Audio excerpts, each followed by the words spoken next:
Where do I even start? This 40-minute movie is a masterpiece, and if you haven't watched it, you better, right now. This video doesn't even have half the attention it deserves, and it's a brilliant put-together masterpiece of suspense and horror.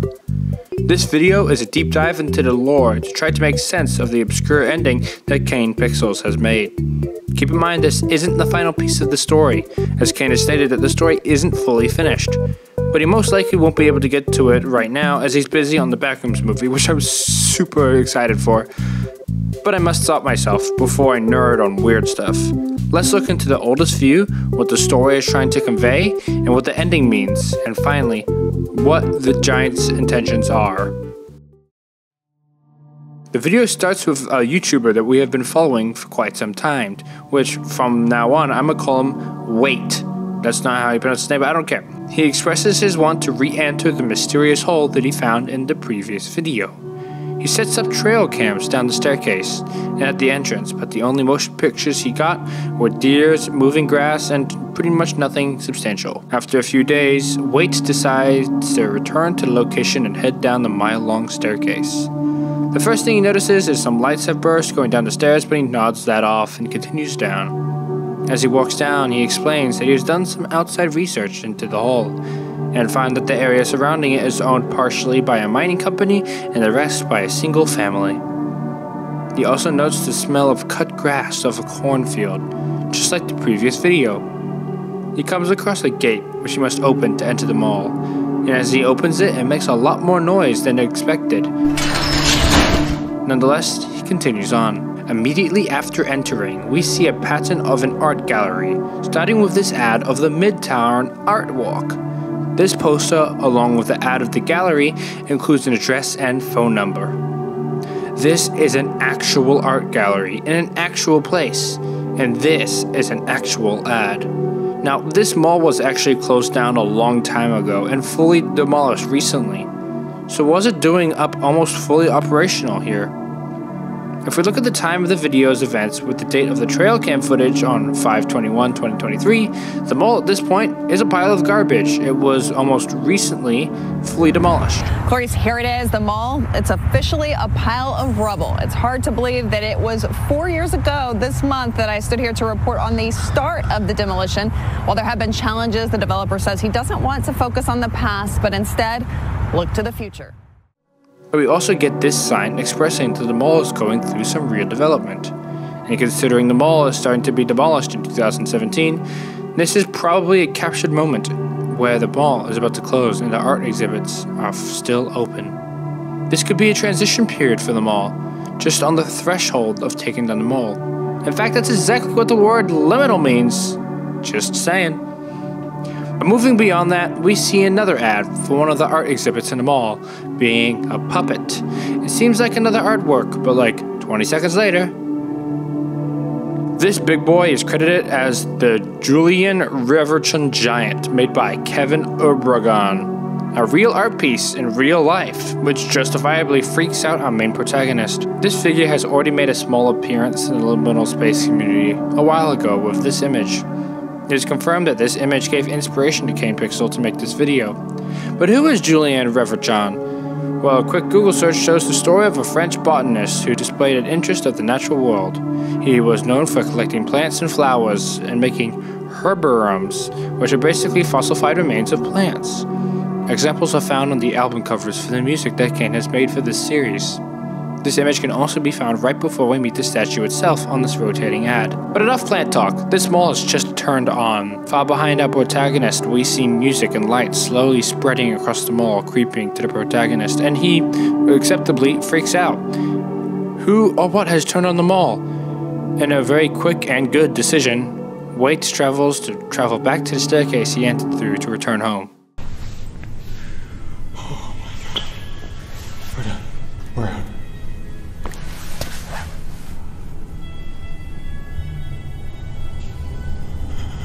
But the way back is blocked off entirely. Clearly, this couldn't have happened so quickly. It would have made so much noise. But try as he might, there is no hope trying to get back to the staircase he entered from. So he searches and searches until he comes across this small gallery. the Parade of Giants. Here we can see a portrait of someone, and that right next to that person seems to be a giant replica of that person. I don't think this giant is involved in the story specifically, but what does seem important is the portrait right next to that giant. If you have watched the other parts of The Oldest View, this man will seem familiar. Have you put the pieces together yet? No? Well, let's move on. As your protagonist reaches the end of the hallway, we see the main entrance, and it's completely caved in. Crazy. Moving on to a different problem that has risen, the lights are suddenly turning off on us. It may be caused by the thunder, as it was stated earlier that it has been raining for weeks. But look, who else seems a little lost?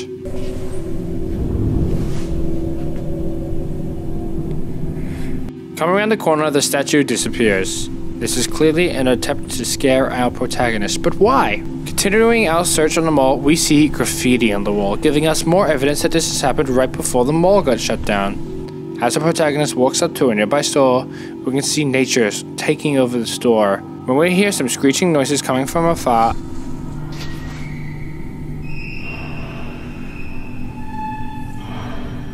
our character believes it to be an elevator, and as he goes to check it out,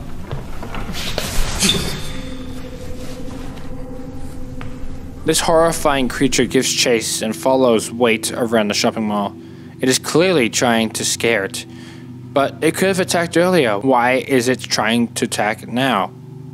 It is almost like it's playing with its food. After running away, our protagonist climbs an escalator so the statue may not follow. And the statue doesn't, but as it turns around, we get a clear view that this thing isn't being driven by anything. It's moving on its own. And also take notice of those red flags. We'll get back to that. After running away for a bit more, Wait enters a strange room. Now this place looks a little more interesting. Pictures of the mall in its active state, street tree diagrams, and other design choices. This mall was once a beautiful place filled with life, but this is not the mall we know. These are concept designs for the mall that will be rebuilt, maybe renewed. For a second, we see this picture. It's that guy again from the art exhibit.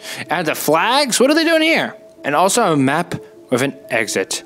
Just up the elevator he used to escape from the giant. With a plan to get out, our protagonist leaves the safety of this area and heads for the emergency exit. We get a brief view of this poster on his way out, saying, "Do you accept this impermanence?" Meaning, the state or fact of lasting for only a limited period of time. Or in other words, do we accept the fact that we are only alive for so long? Or in other words, are you ready to die? This is probably another scare tactic the mall is playing on Wait. Or is it something else? As he opens the door, we see the mall is in a very bad state of ruin. There are trees growing where they have not been there before. The roof has pretty much crumbled in and is very dark. But there's still music playing, and there is still thunder booming. And guess who makes an entrance as our protagonist almost makes it out. After escaping to the other side of the escalators, we see a brief image, and for the life of me, I can't get a good view on this. But it looks like some more giants inhabiting the walls. This looks like the Parade of Giants. Nonetheless, our character runs up an escalator and to the elevator, but it's closed. Luckily, there's an emergency staircase behind him. But as he runs up the staircase, this time the giant gives chase. For the first time, our protagonist asks the beast a question. What do you want?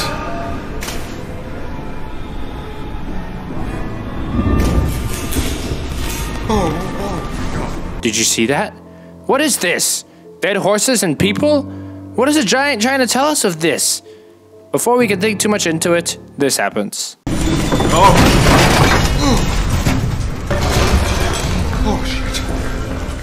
Our character escapes to the scaffolding holding the roof up, and as he attempts to climb to what he can only hope is an exit, the floor of what once was is now permanently littered with the bodies from earlier. As our character slowly creeps his way to an exit, he looks back to see this. Apparently, this is the base of the giant. It has been torn off from its wheels. Notice the red flags? What could this mean? But as we keep moving forward, and as he's about to reach the exit, I'm just gonna let this scene play out.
What does it mean?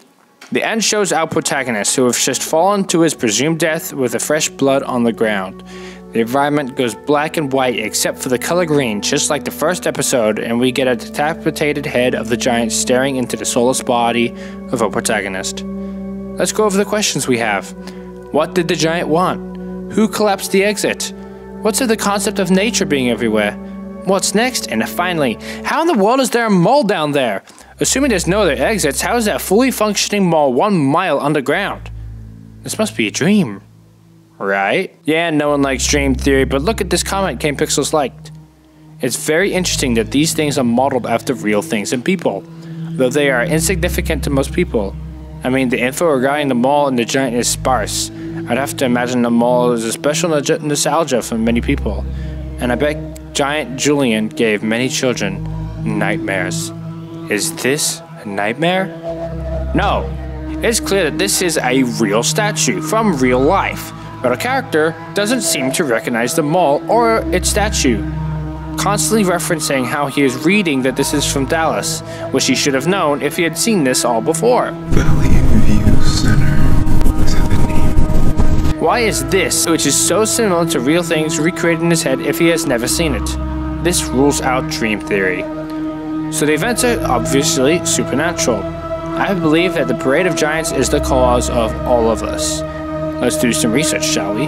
Originally created for the Bridge Parade, the statue was a representation of the historical figure named Julian Reverchon. Like I said previously, the artist Kevin Obregon made this statue for this Bridge Parade. It was called the Parade of Giants, and that was all it was.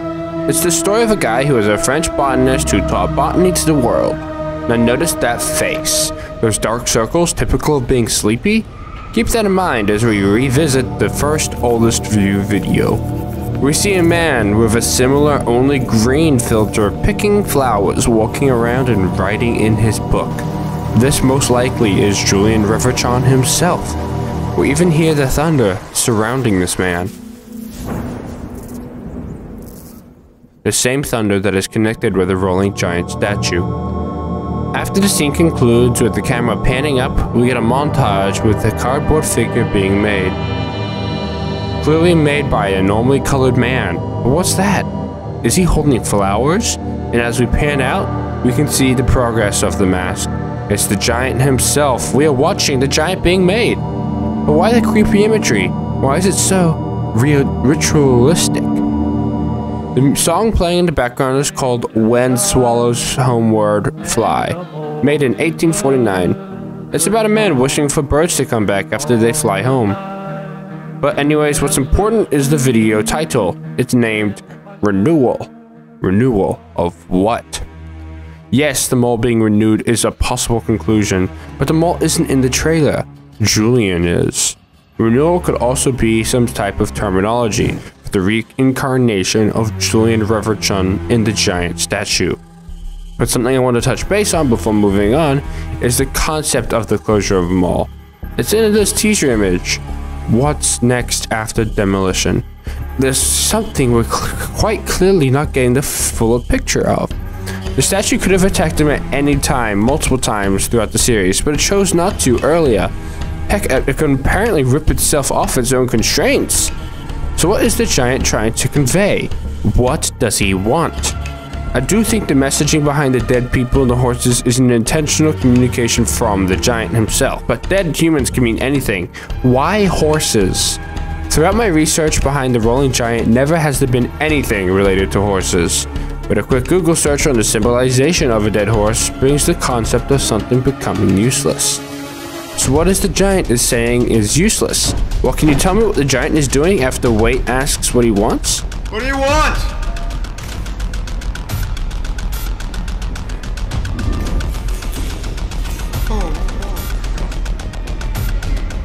He turns and points at Wait. He wants him. But what of him?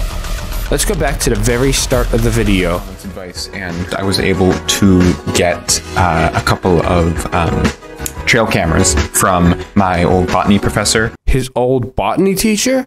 This was not put here unintentionally. Botany is in this man's blood. In fact, botany is everywhere in the mall. From the plants on the floor to the plants in the stores, botany is an essential part of this story. The rolling giant is a botanist. The original mole wasn't so nature-aligned, obviously, as it is in this movie.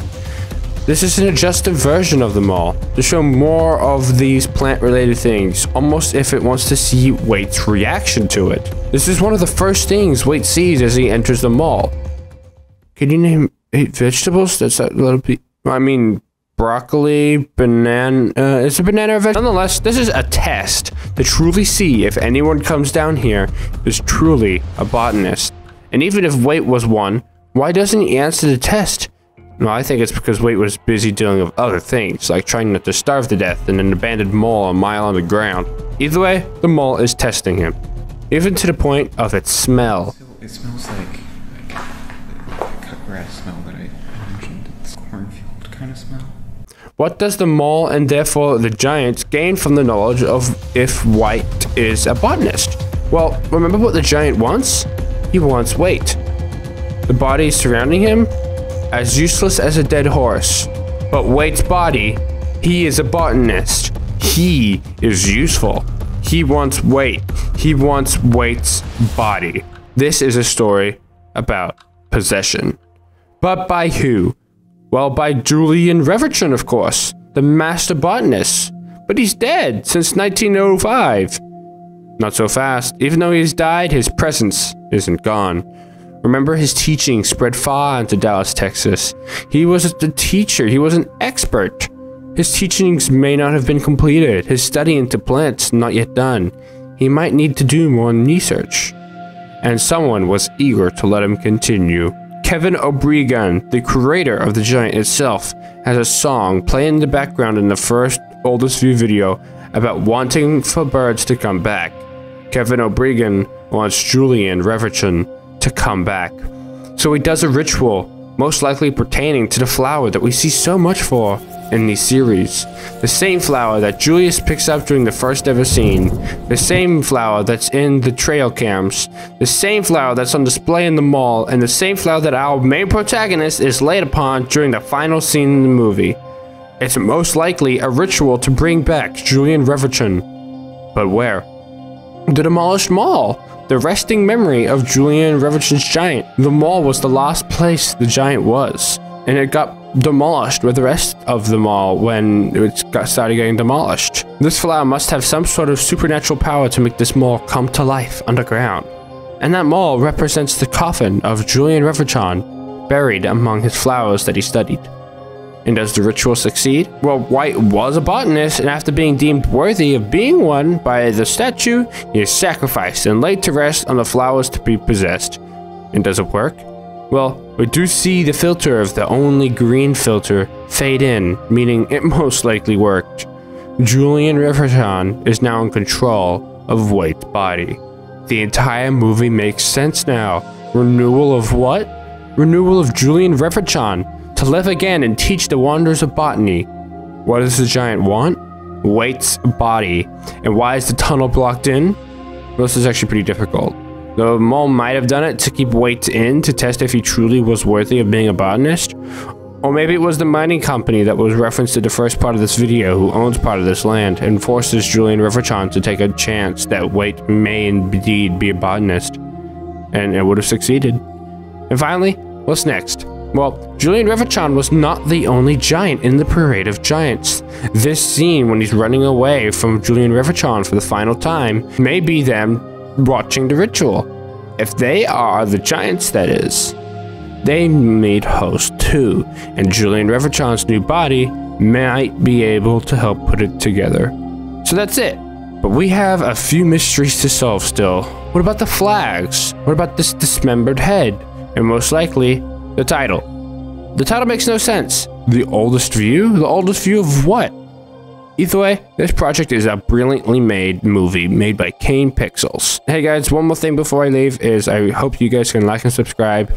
I spent a long time on this video, and I just not even on the script, I'm just like saying this, and yeah, it's been harsh on me because Adobe Premiere costs $20 a month, and I'm not banking that much, so if I could like at least have just a few more subscribers to be able to, you know, have enough viewership to be able to pay off my Adobe subscription, that'd be great. And yeah, that's all. Bye.